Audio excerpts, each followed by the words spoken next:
10주차 강의 P10 파이썬을 이용한 기계학습 3편을 시작하도록 하겠습니다. 자, 그러면 1교시 강의를 시작하겠습니다. 1교시 강의의 키워드는 K-means라는 것입니다. K-means라는 이름, 그리고 이것이 클러스터링 알고리즘이다라는 것을 기억해 주십시오. 자, 그러면 K-means는 뭐냐라는 것을 슬라이드 오른편 아래쪽에 있는 움직이고 있는 이 그림을 갖고 설명하도록 하겠습니다. K-means는 클러스터링을 하는 것입니다. 클러스터링이 뭐냐? 이렇게 색깔, 세 가지 색깔로 칠해져 있는 원시 데이터가 있는데 이것을 각 그 그룹별로, 각 색깔별로 구분해 주는 것, 그것을 클러스터링이라고 하고요. 그 중에서도 많이 쓰이는 기계 학습 알고리즘이 K-means라는 것이 되겠습니다. 자, 보다 자세한 내용은 차차 알아보도록 하겠습니다. 자, 클래시피케이션에 대해서 여러분들 공부했고, 이제 이번 주부터는 클러스터링에 대하여 공부를 합니다. 그러면 클래시피케이션과 클러스터링이 어떤 차이가 있는지 이해하고 넘어가도록 하겠습니다. 비슷하면서 다릅니다. 사실 많이 다르다고 할 수가 있습니다. 우선 클래시피케이션은 지금 이제 화면에 나올 이제 그림, 이 그림을 이해해 주십시오. 이렇게 동물을 종류별로 나누는 것. 그래서 조류, 또 포유류, 포유류도 이제 소가 있고 토끼가 있고 염소가 있고 그렇죠. 그렇게 나누는 것을 클래시피케이션이었고요. 클러스터링은 지금 그림에 보이는 바와 같이 두 개의 그룹, 물론 두 개로 한정되지는 않죠. n 개의 그룹 이렇게 나눠주는 것이 되겠습니다. 그러면 클러스터링의 그림을 자세히 좀 보겠습니다. 두 개의 그룹이 있는데 그 차이가 무엇인지 이해하셨나요? 예, 클러스터링 두 개의 그룹은 다리가 두 개냐, 네 개냐 이렇게 나눈 것이 되겠습니다.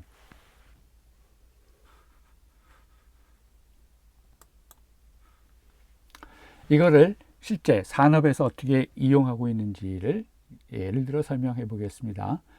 세그멘테이션, 구분한다 그런 뜻이죠.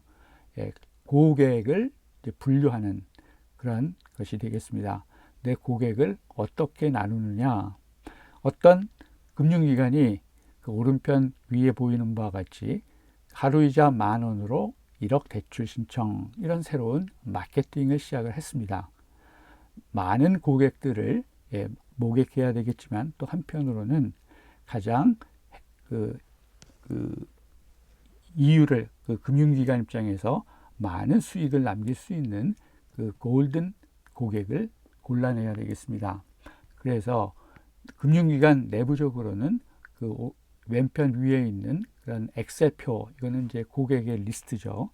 고객의 이름은 나와 있지 않지만 커스텀 아이디에 1, 2, 3, 4 이렇게 해서 여러 명의 고객들이 있습니다.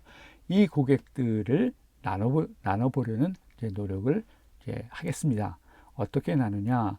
지금 목표하는 바는 오른쪽 아래에 있는 표와 같이 하늘색 클러스터 1, 빨간색 클러스터 2, 파란색 클러스터 3, 이와 같이 세 개의 그룹으로 나눠보고자 하겠습니다.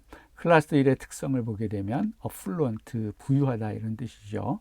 그리고 중년계층, 그 다음에 클러스터 2번은 young educated, 많은 그런 교육을 받은 그러나 젊은 그러한 이제 중산층. 클래스 3은 영, 그리고 아직 사회에 아직 진출하지 않았거나 취업 준비 상태에 있기 때문에 그 수입이 적은 그러한 계층. 네, 금융기관 입장에서는 대출 프로그램을 했을 때 원금과 이자를 꼬박꼬박 잘 받아낼 수 있는 계층이 당연히 클러스터 1번, 그 다음으로는 클러스터 2번이고요. 클러스터 3번은 아직 소득이 많지 않기 때문에 많은 대출을 해줄 수는 없겠습니다. 이와 같이 클러스터를 1, 2, 3 나누는 것을 실제 금융기관들이 실시하고 있고요. 이러한 것을 기계학습을 통해서 어떻게 할 수 있는가를 알아보고자 하는 것이 이번 강의의 목표입니다. 자, 그러면 이제 이와 같은 것을 하고자 할 때에 실제 그러면 만들어지는 2B의 모습이 무엇이냐? 비슷한 그림이지만 다른 부분이 있죠. 우선 그 왼편에 있는 엑셀표에 색깔이 칠해졌죠. 짙은 파란색, 하늘색, 빨간색 이렇게 칠해졌습니다. 그리고 이 색깔의 의미하는 바는 오른쪽 아래 클러스터 1, 2, 3 이렇게 나눠졌죠. 물론 금융기관의 직원이 이 엑셀표를 보고 색을 칠할 수도 있겠습니다만, 그러나 이제 기계학습을 공부하게 되면 이 과정을 이제 자동화해서 코드에 의해서 해결할 수가 있겠습니다. 자, 그러면 클러스터링이란 무엇인가에 대하여 살펴보도록 하겠습니다. 핵심이 되는 단어는 similar, 서로 비슷하다. 비슷하면 같은 클러스터에 있다라고 할 수가 있죠. 그리고 또 반대말 dissimilar 하는 것은 서로 다르다라는 거죠. 그래서 이 화면에 보이는 예에서 이 클러스터 1번, 이 녹색 동그라미 안에 있는 점들, 이거는 서로 어떤 비슷한 부분을 갖는다, 비슷한 속성들을 갖는다는 거죠. 그러나 클러스터 2에 있는 빨간 점들하고 이 녹색 점들하고 사이에는 서로 차이점이 많이 있다는 거죠. 디스밀러하다라는 것입니다. 클러스터 3번도 마찬가지요. 그래서 클러스터 1, 2, 3번은 서로 다른 그러한 이 클러스터가 되겠습니다.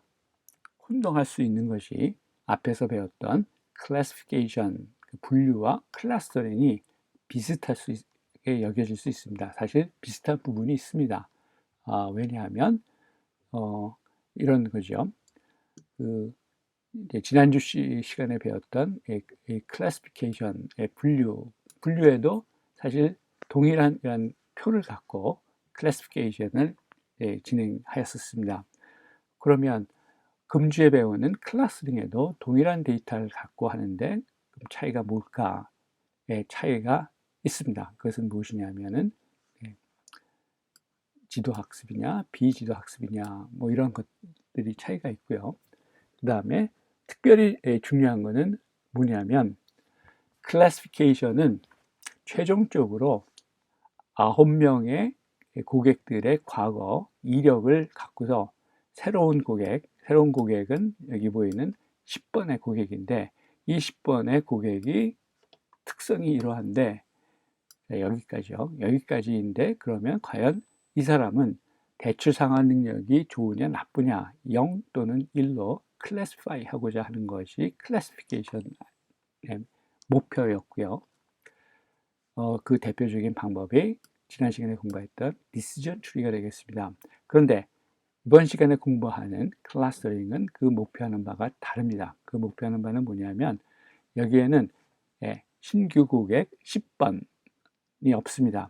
대신에 기존 고객 9명을 3개의 클러스터로 나눠보고자 하는 것입니다. 왜 나누냐면 각 클러스터별로 특징이 다르고 특별히 집중해야 돼. 기업의 차원에서 집중해서 케어하고 또 마케팅해야 될 고객, 또 불량 고객군 이런 것들을 찾아내기 위해서 클러스터링을 하게 되는 것입니다. 그래서 여기서는 그 목표하는 바가 어떤 한 명의 고객에 대한 예측을 하는 것이 아니라 데이터를 이와 같이 몇 개의 그룹으로 나누어 보는 것이 되겠습니다. 그리고 각 그 그룹들의 그 특징을 살펴보고 그 특징에 맞는 어떤 기업의 전략을 수립하는데 클러스터링을 사용하고 있습니다. 이제는 그 중에서도 특별히 텍스트 부분에 대하여 한번 살펴보고자 합니다. 오른편에 이렇게 텍스트를 그림으로 그려놓았죠. 그래서 핵심 부분이 녹색 줄인데 그 핵심 부분만 이렇게 간추려내서 서머리를 만든다. 이것을 텍스트 서머리제이션이라고 하는데요. 그게 이제 영화 예고편 그런 비디오가 나왔을 때 거기에 영화의 핵심이 무엇이냐? 그럼 영화의 시나리오 중에서 가장 그 관객들의 그 흥미를 끌만한 부분만 골라내서 예고편에 이제 실어주면 그 영화의 흥행에 도움이 되겠습니다. 그와 같은 일들을 이제 하기 위해서 클러스터링 기계학습 방법이 사용되기도 하고요. 텍스트 서머리제이션 아랫편에 있는 계란의 그림은 아웃라이어. 아웃라이어는 평균 값에서 툭 튀어나온 그 예외적인 값이죠. 지금 계란 사진을 보게 되면 모두 그 노란색 계란인데 한 개만 흰색 계란입니다. 그래서 흰색 계란이 아웃라이어가 되겠습니다. 이와 같은 것을 탐색해내는데 이 클러스터링 기법이 이용될 수 있다. 물론 클러스터링 기법 말고도 그 여러 가지 기법들이 있지만 클러스터링도 한 가지 해법이 될 수 있다라는 것을 이야기합니다. 자, 그래서 앞에 슬라이드에서 얘기했던 그 텍스트 중에서 텍스트에 있는 내용을 클러스터링 하는 그런 것에 대하여 실제 그 예제가 있습니다. 그 슬라이드 아래쪽에 있는 출처의 부분에 공개되어 있는 그런 내용인데요. 여기에 여러분들이 특별히 그 주목할 부분은 어떤 기계학습 알고리즘을 이용했느냐. K-means라는 알고리즘이 있는데 이게 이번 시간에 공부할 알고리즘이고요. 이 알고리즘을 이용하면 텍스트에 있는 내용을 읽어서 그것을 클러스터링 해갖고 어떤 인사이트를 도출하는 그런 일을 할 수가 있다라는 것이 되겠습니다. 본 강의, 1교시 강의의 뒷부분에서 이것을 실제로 한번 그 예제를 살펴보도록 하겠습니다. 지금 이 슬라이드에서는 K-means, 클러스터링, 그리고 텍스트 이 세 가지가 서로 연결되어 사용하는 예제들이 있다라는 것을 기억하시면 되겠습니다. 자, 클러스터링 알고리즘에는 다음과 같은 것이 있습니다.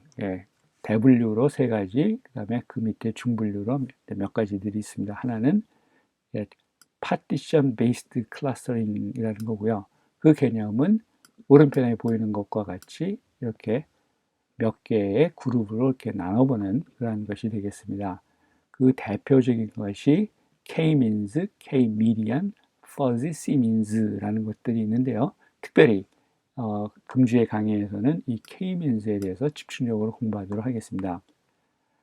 대분류로 또 두 번째 hierarchical clustering이라는 것이 있고요. hierarchical clustering의 개념은 이 그림에서 설명하고 있습니다. 위에서 아래로 가지치기를 해가면서 분류해 나가는 거죠. 그래서 최종적으로 지금 하나, 둘, 셋, 네 개의 클러스터로 이제 분류가 되는 그러한 것이 있겠습니다. 그 다음에 대분류로 세 번째, density based clustering에 얼마나 밀집되어 있느냐를 보고서 분류를 하는 것이 되겠습니다. 그러면 그 대표적인 알고리즘이 DB 스캔이고요. 이번 주 강의에 DB 스캔에 대해서 또 상세히 알아보도록 하겠습니다. 이 density based clustering의 장점은 arbitrary, 임의의 아주 꼬불꼬불 복잡한 형태로 클러스터링을 할 수도 있다라는 그런 장점을 갖고 있습니다. 자, 그래서 앞에 슬라이드에서 나왔던 여러 가지의 클러스터링 기법 중에서 가장 첫 번째이고 또 가장 많이 쓰인다고 할 수 있는 K-means 이 클러스터링 기법에 대하여 공부하도록 하겠습니다. 복습 한 가지 하고 넘어가도록 하겠습니다. 그런데 KNN이란 것을 여러분들이 앞 시간에 배웠습니다. 이번 시간에 배우고자 하는 것은 K-means고요. 이 둘은 서로 다릅니다. 그래서 복습할 부분은 KNN은 뭐였지? 여러분들의 기억을 되살리고자 합니다. KNN은 classification, 즉 분류 알고리즘 중에 한 가지였고요. 이 KNN의 그 응용례를 좀 재밌게 만들어 보았습니다. 짬뽕과 짜장면. 자, 그래서 어떤 그 화면 지금 슬라이드상에 있는 파란색 A라는 어떤 학생이 짜장면을 좋아할지 짬뽕을 좋아할지 이것을 KNN 알고리즘으로 판별할 수 있는, 그러니까 분류할 수 있는 그러한 예제이고요. 지금 그 빨간색 동그라미가 쳐져 있죠. 그리고 K = 3 이렇게 되어 있습니다. 자, 보게 되면 빨간색 동그라미 안에 짜장면은 2개, 짬뽕은 하나. 그러면 A는 이 빨간색 동그라미 안에서 보게 되면 짜장면을 좋아할 학생일 가능성이 더 높은 거지요. 그렇게 분류하는 것을 KNN 알고리즘이라고 공부하였습니다. 지금 그림 위쪽에 설명이 되어 있는데 그 2개의 빨간색 네모를 주목해 주십시오. 다수라는 것은 뭐냐? 동그라미 안에 어떤 내용이 다수로 존재하느냐. 지금 이 예제에서는 짜장면 그림이 다수였죠. 그래서 다수인 것을 따져보는 것. 그 다음에 이 2번째 빨간색 네모를 보게 되면 분류, 즉 KNN은 분류 알고리즘의 일종이다. 무엇을 분류하느냐?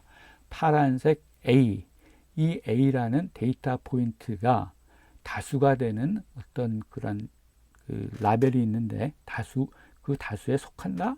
아니다. 라는 것을 분류하는 알고리즘이 되겠습니다. K-means는 이거와는 전혀 다릅니다. 그래서 이 KNN을 다시 한번 그림으로 살펴보면 이와 같습니다. 일단 까만색 점은 녹색인지 빨간 점인지 판별이 아직 안 되죠. 그래서 쭉 이렇게 하나하나 세어봅니다. 그래서 동그라미를 그려보고 그 동그라미 안에 다수가 어떤 색깔인지 이렇게 살펴보는 것을 KNN이라고 여러분들이 이미 공부하였습니다.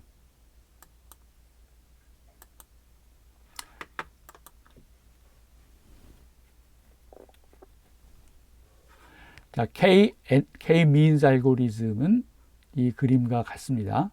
자, 이 그림이 이야기하고 있는 것을 하나하나 살펴보겠습니다. 첫 번째 줄, 클러스터링의 빨간 밑줄 했죠. 그래서 K-means는 클러스터링을 하는 알고리즘 중에 하나다. 그런데 클러스터링 앞에 파티셔닝이라고 붙어 있죠. 파티션이라는 것이 칸을 나누다라는 뜻이죠. 즉 하나 그룹을 나누는 데 사용할 수 있는 기법이 되겠습니다. 오른편에 있는 그림을 보게 되면 파란색 점, 빨간색 점, 주황색 점들이 서로 그룹지어 있는데 그래서 이 갈색 동그라미로서 파티셔닝, 이렇게 칸막이를 해 놓았습니다. 이와 같이 할 수 있는 것이 K-means 클러스터링 알고리즘이 되겠습니다.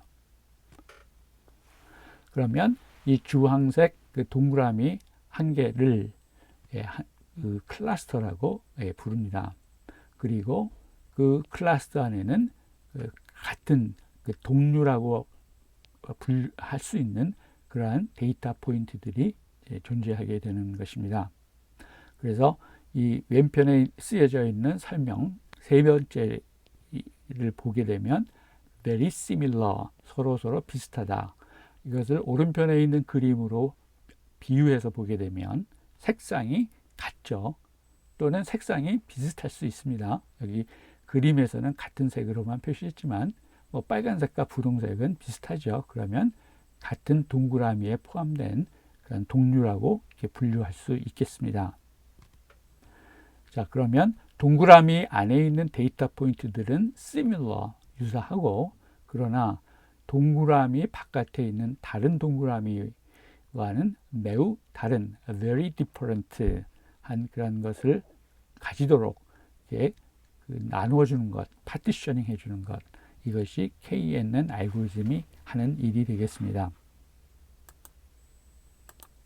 자, 그러면 매우 중요한 개념이 등장하였습니다. 그게 뭐냐면 매우 유사하다 또는 서로 다르다라는 이 어떤 정성적인 개념을 어떻게 이 기계 학습에서 숫자로서 표시할 수 있을까라는 것입니다. 지금 화면상의 그림에는 SIM, 그 similarity에서 X1과 2 사이 또는 X5와 6 사이의 similarity 또는 C2, C3, C2와 C3는 클러스터 2번, 3번을 얘기하는데 그 클러스터 사이의 similarity를 이렇게 표시하였습니다. 과연 이것을 숫자로서 표시할 수 있을까요?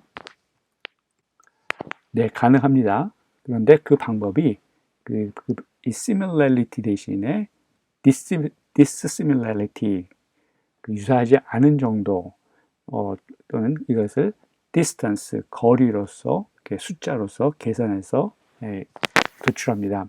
그래서 여기서의 그 그림에서의 DIS는 dissimilarity 일 수도 있고 또는 distance의 의미일 수도 있는데요.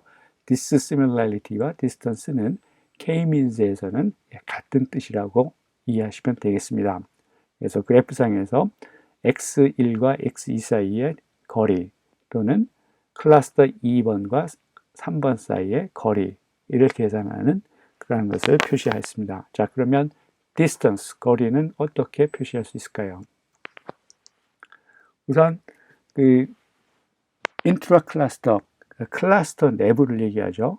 에서의 빨간 점들은 그 빨간 점들 사이의 거리가 최소화돼야 되고요. 파란 점들끼리도 역시 거리는 최소화돼야 되겠죠. 그러나 클러스터 간의 거리, 즉 C2와 C3 간의 거리는 최대화돼야 되겠습니다. 그래야 서로 클러스터가 다르다는 것이 구분이 되죠. 네, 그래서 distance, 거리는 어떻게 계산하느냐, 계산한다고 했습니다. 숫자로서 정량적으로 거리를 표시한다면 어떻게 도출해야 됩니까? 라는 것을 설명하도록 하겠습니다. 여기 보게 되면 두 명의 고객이 있죠. 커스터머 1과 2. 그래서 1번 고객은 나이가 34살, 2번 고객은 30살. 그러면 나이 한 가지 갖고 고객을 분류할 수 있을까, 구분할 수 있을까? 물론 훨씬 더 많은 지표들을 수집해서 고객을 구분하는 것이 맞겠지만 본 예제에서는 나이 한 가지로도 충분히 고객의 어떤 성향이 달라진다라고 가정하고 그다음 계산을 해보겠습니다. 계산은 그 슬라이드 아래쪽에 빨간색 박스에 있는 그런 수식에 의해서 계산을 합니다. 뭐 복잡한 수식같이 보이죠. 그러나 이 계산은 여러분들은 직접 손으로 하는 것이 아니고 파이썬 코드로 하게 되는 것이고요. 여러분이 기억할 것은 K-means라는 알고리즘은 클러스터링을 할 때에 DIS, distance라는 것을 계산을 한다라는 것을 이해하시면 되겠습니다. 그런데 고객이 특성이 나이 딱 한 가지만 있을 수는 없죠. 이게 소득, 그다음에 교육 이런 것들도 이제 데이터를 수집했습니다. 그러면 커스터머 1과 2 사이의 거리는 어떻게 계산합니까? 바로 슬라이드 아래쪽에 있는 계산 공식에 의해서 계산할 수가 있습니다. 차이를 구하고 각 차이를 제곱을 하고 모두 더한 다음에 그것의 합의 제곱근을 구하면 이 1번과 2번 사이의 거리입니다. 근데 지금 이 예제에는 약간의 그 생략된 부분이 있는데 그 생략된 부분은 그 정규화를 아직 하지 않았다라는 것입니다. 정규화라는 것은 이 예제에서는 지금 인컴은 나이나 또는 교육 이를 표시하는 각 숫자들에 대해 비교해서 그 숫자의 크기가 매우 크죠.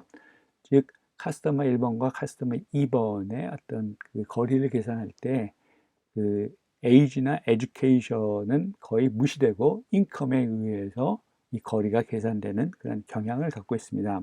그것이 정교화가 되지 않았기 때문에 생기는 왜곡 현상이라고 할 수가 있고요.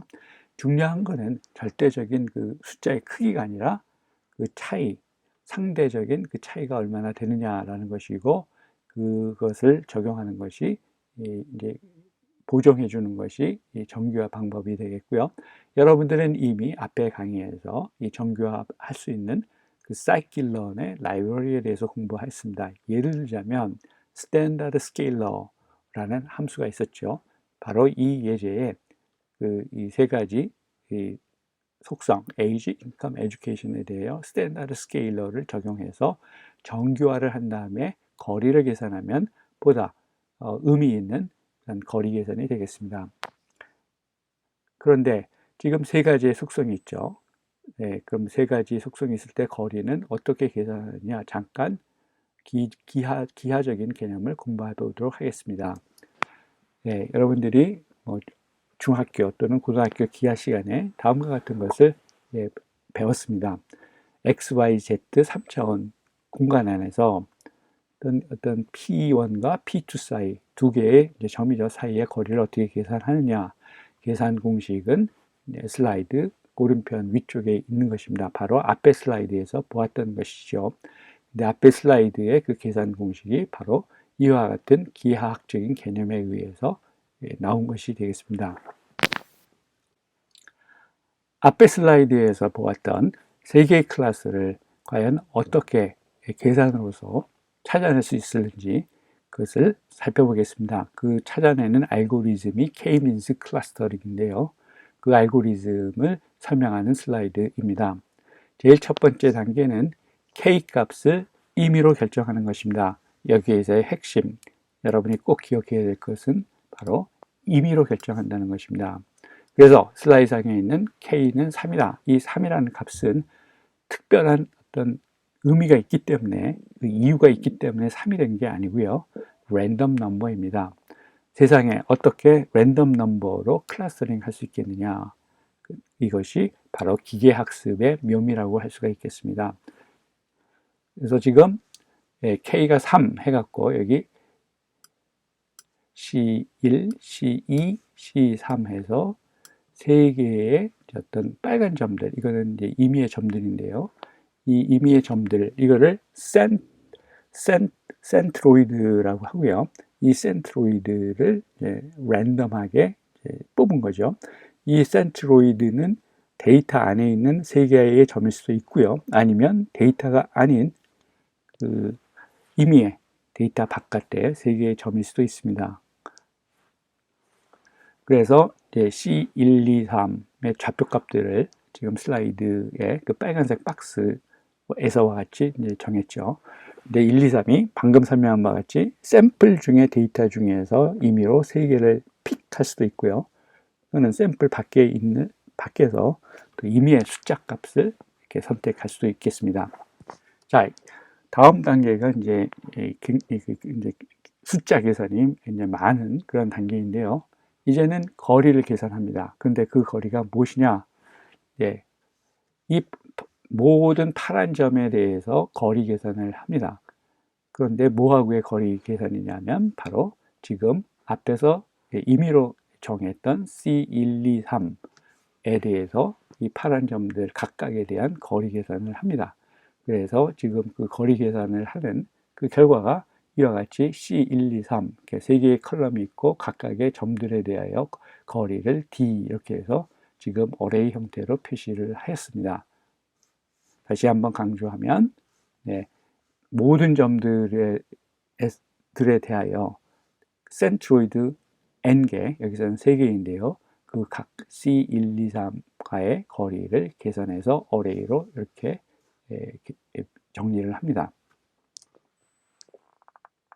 자, 그 다음에는 이제 클러스터링 하는데요. 어떻게 클러스터링 하냐면 바로 가장 가까운 센트로이드로 이 파란 점들을 하나하나 이제 배치하는 것입니다. 배속하는 거죠. 그래서 지금 이쪽 영역에 있는 점들은 이 센트로이드와 가까우니까 이 클래스에 속한다라고 이제 이렇게 보는 거고요. 그 다음에 지금 이쪽 그룹은 이 센트로이드와 가장 가까우니까 이 그룹에 속한다라고 보고, 그 다음에 나머지 점들 보게 되면 얘네들은 여기와 가깝다 이렇게 이제 해서 그 세 개의 클러스터, 그리고 그 클러스터에 속한 점들이 이거다 이렇게 이제 하는 거고요. 당연히 오류가 있죠. 왜냐하면 센트로이드 세 개를 임의로 픽한 거니까 그 배치가 잘못된 점들이 당연히 나오겠습니다. 그러나 점점 개선해 나갑니다. 자, 그래서 이 그림은 이니셜하게 세 개의 클래스로 나누어진 그런 결과를 보여주는 것이고요. 지금 좀 틀렸다, 오류가 있다라고 보여주는 그런 항목이 여기죠. 유기 영역. 과연 이 영역이 이 센트로이드에 소속되는 게 맞냐, 이 그룹에 속하는 게 맞냐, 사실은 이렇게 직관적으로 보게 되면 그것보다는 클래스를 이렇게 형성하는 게 더 오류가 적을 것 같습니다. 자, 이 오류를 어떻게 보정할 수 있을까요? 앞에서 이미 공부하였던 내용들을 가지고 보정을 합니다. 어떻게 보정하냐면 바로 SSE, 이 SSE가 Sum of the Squared Difference 이거죠. 그것의 그 계산 공식이 바로 이거고요. 이 공식은 이미 여러분이 앞에 강의에서 공부한 바 있습니다. SSE 값을 계산한다. 그래서 그 SSE 값고 지금 이니셜하게 임의로 픽해서 계산 결과가 오류가 있는 부분들을 보정해 나간다. 이렇게 이해하시면 되겠습니다. 자, 그러면 보정의 과정을 이제 살펴보겠습니다. 보정의 과정은 바로 있습니다. SSE 값을 보고 굉장히 이제 오류가 크겠죠. 그 SSE 값들이 클 것이니까 그걸 보고 그 다음에는 새로운 센트로이드 세개를 이제 다시 계산을 해서 결정을 합니다. 이 C1, 2, 3, 이 세 개는 지금 좌표값이 변해 있죠. 그 이유는 새롭게 계산해서 찾아낸 센트로이드들이기 때문입니다. 그래서 이렇게 지금 센트로이드 세 개가 이렇게 생겼습니다. 그래서 그 다음에 이 세 개의 센트로이드를 갖고서는 다시 클러스터링을 하죠. 그러면 다시 그 클러스터 내에서의 거리, 클러스터상의 거리 이런 것들을 계산을 하고 또 SSE를 계산하고 SSE는 이제 에러의 정도를 표시하죠. 그래서 그 에러가 최소화될 때까지 반복 계산을 한다는 것입니다. 즉 반복을 하기 때문에 랜덤하게 처음에는 시작했어도 그것이 점점 줄어들면서 결국에는 no more change, 더 이상 이제 그 최소화할 수 없을 정도로 이렇게 수렴을 하기 때문에 그래서 이 랜덤하게 시작을 해도 괜찮다라는 것입니다. 이거를 센트로이드를 이렇게 랜덤하게 뽑고요. 그 다음에 디스턴스를 계산하고 그 다음에 assign 이제 배정한다라는 것이죠. 앞에 그 설명에서는 배치 한다고 했는데 그 배치라는 한국어 단어가 조금 뉘앙스가 여러분들한테 오해를 불러일으킬 수 있습니다.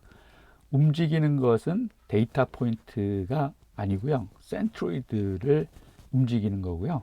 그 다음에 여기서 3번에 있는 그 assign 한다는 의미는 각 데이터 포인트가 그 센트로이드 세 개의 어느 쪽에 속하느냐 그 소속을 결정해 주는 것을 assign 또는 배치라고 얘기를 하였습니다. 배치라는 단어보다는 배정이라고 얘기하는 게 오히려 좀 뉘앙스가 맞지 않는가 생각이 됩니다. 뭐 예를 들어서 어린이들이 유치원을 마치고 초등학교에 입학하게 되면 1학년 몇 반 이렇게 이제 배정이 되죠. 그러면 그 어린이의 속성은 변한 게 없지만 단지 그 학생의 이름표에 1학년 몇 반이라는 그런 배정된 정보가 적혀지게 될 것입니다. 그와 같은 과정을 3번에서 수행하는 것이고 4번, 5번은 계속 반복적으로 이와 같은 과정을 반복 수행하면서 답을 찾아가는데 그 답은 그 에러. 근데 에러를 수학적으로 정의하면 그 SSE, Sum of Squared 이것이 가장 최소화되는 부분 그 지점까지 도착하도록 계속 반복하는 그런 이 과정이 되겠습니다. 자, 그러면 이 찾아낸 이 클러스터링의 최종의 모습이 과연 정확한지를 어떻게 평가할 수 있을까요? 이 평가 방법에 대해서 살펴보겠습니다. 그러면 이거죠. 이거는 이미 알고 있는 이거는 각 이 파란 점들이 정말 파란 색 클러스터에 속해 있다라는 것이 그라운드 트루스이고요. 그거는 이제 원시 데이터, 수집된 원시 데이터에 있는 정보이죠. 그걸 보고서는 이게 K-means로 클러스터링 한 것이 원시 데이터에 있는 그라운드 트루스하고 일치하는지를 갖고 평가할 수 있죠. 또는 예, 만약에 이 ground truth 정보가 없다 하면 이번에는 평균 디스턴스의 평균 값을 계산해 보는 것입니다. 그래서 이게 within cluster니까 평균 값이 최소화돼야 되겠죠. 과연 그러한지를 갖고 평가를 합니다. 자, K 값은 어떻게 결정하느냐? 이것도 결국은 여러 번의 시행착오를 통해서 결정을 하죠. 지금 화면상에 있는 그래프는 K 값을 1부터 9까지 9번 그 값을 변화시키면서 그 클러스터링을 해본 결과이고요. 그 결과에서 이 Y축 부분이 뭐냐면 평균 거리를 계산한 거죠.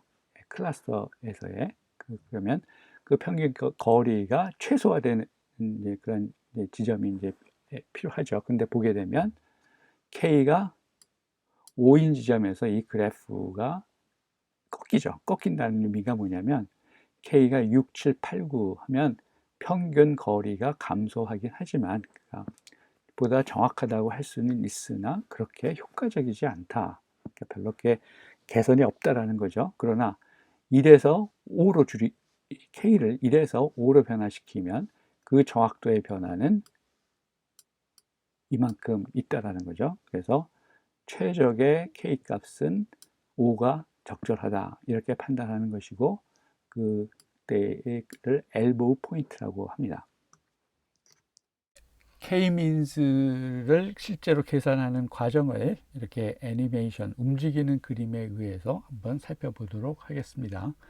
지금 왼편에 있는 그림과 오른편에 있는 그림은 서로 연동되어 있습니다. 어떻게 연동되어 있냐면 왼편에 있는 그래프 그림의 그 꼭대기 제목 부분에 쓰여 있는 그 숫자 아이터레이션 숫자가 계속 변하고 있죠. 이 숫자가 변하면서 그 오른편에 있는 이 꺾은선 그래프도 그 X축 방향으로 그 아이터레이션 그 숫자가 계속 증가하고 있습니다. 한번 1번부터 보겠습니다.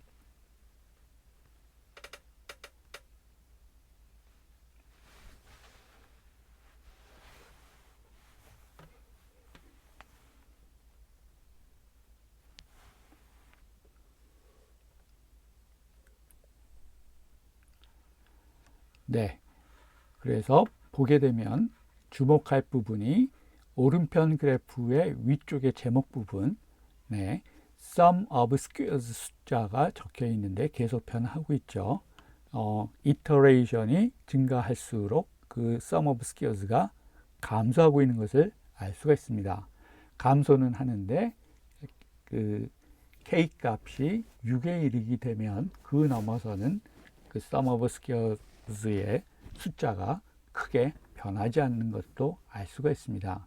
이와 같은 기법에 의해서 K 값을 결정할 수가 있고 그 K 값이 변화함에 따라서 클러스터가 어떻게 변화하는지도 왼편에 그림으로서 잘 표시되어 있습니다. 그리고 왼편에 있는 그림 중에 하얀색 X 표시, 이 X가 뭘까요? 바로 센트로이드입니다. 그래서 K-means에서는 반복을 하는데 반복할 때마다 센트로이드의 좌표값을 이동시켜서 디스턴스를 계산하고 그 디스턴스를 근거로 해서 sum of squares, 즉 에러의 값이죠. 에러의 값을 도출하고 에러의 값이 최소화되는 지점에서 최적화, 즉 멈춰서는 것이 K-means 알고리즘이 되겠습니다. 네, 1교시 강의를 여기까지 하도록 하겠습니다. 그래서 지금부터 10분 동안 해서 10시 33분에 다시 시작하도록 하고요. 1교시 강의 내용에 대하여 질문이 있으면 채팅창에 올려주시면 고맙겠습니다. 수고하셨습니다. 10분 뒤에 만나 뵙겠습니다.